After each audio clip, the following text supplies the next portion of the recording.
Hello, and once again, welcome back to our YouTube channel for GoHHM.com, Habibi's Home Medical, and Habibi's Durable Medical. Today, we're going to talk to you guys a little bit about diabetes. We'd like to really offer you guys more than just the information on the equipment. We'd like to offer you some information on the disease itself. In particular, what can be some of the causes, what you can do to prevent it, and how you use your treatment and out there. So as you know, you've probably seen from some of our previous videos that we do offer your average ordinary finger stick meters out there. Now these meters are great, but there's something new on the market that's coming out, the continuous glucose meter. We're going to have more information for you on that later, but in the meantime, I wanted to give you a little education about diabetes in general. So I've got a cheat sheet here because I'm going to be honest. There's a lot that can go wrong once you have diabetes. First, I'd like to talk to you guys a little bit about some of the causes of diabetes. Number one, maybe not properly taking your drugs that are used to control it. These may include metformin, insulin, etc. Some of the new glipizides that are out on the market. I know sometimes these medications cost quite a bit, but not taking them properly can cause you problems down the road that you wouldn't like. Being inactive.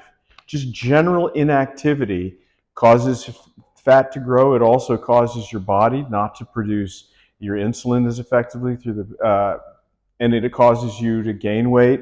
And the more weight you have, the more likely you are to get diabetes.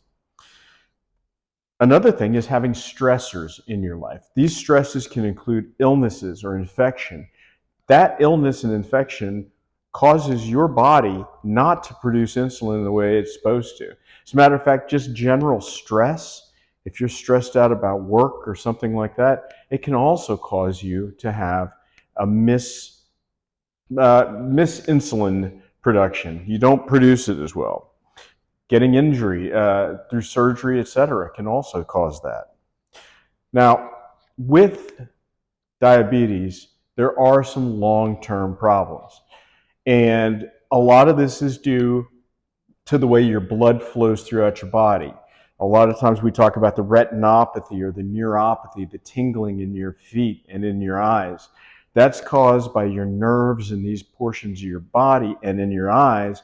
The blood flow is restricted somewhat, and it kills off the tissue in there, and you get retinopathy, which can cause blindness.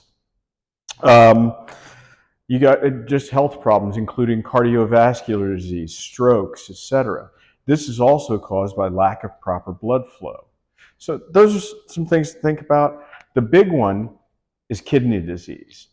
End-stage renal disease can affect patients with diabetes pretty heavily. And this is, again, due to reduced blood flow within the kidneys, which has a lot of small capillary type blood vessels in there.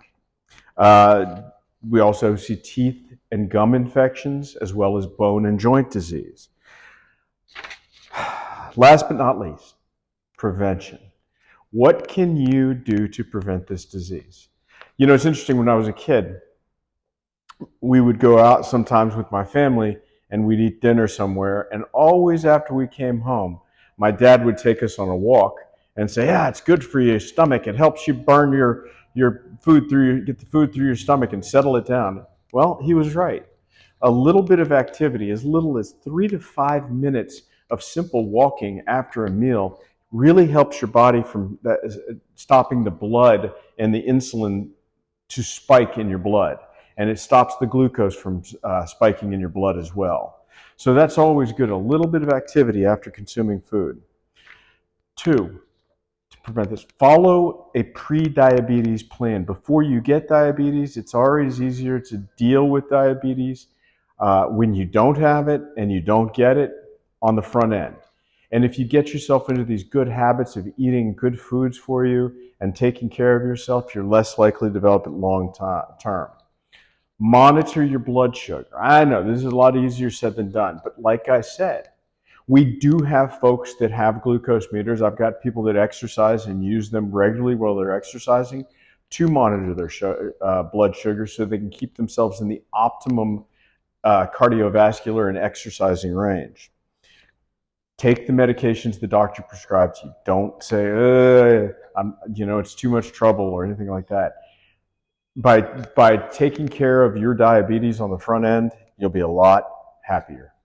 So today, I wanted to thank you guys for tuning in. I know this is a little bit different than we usually do, but we would love you to still subscribe and comment below. If you like this kind of content, we are more than happy to provide informational content in the future about diseases and disease states that will help you guys get by. Thank you again.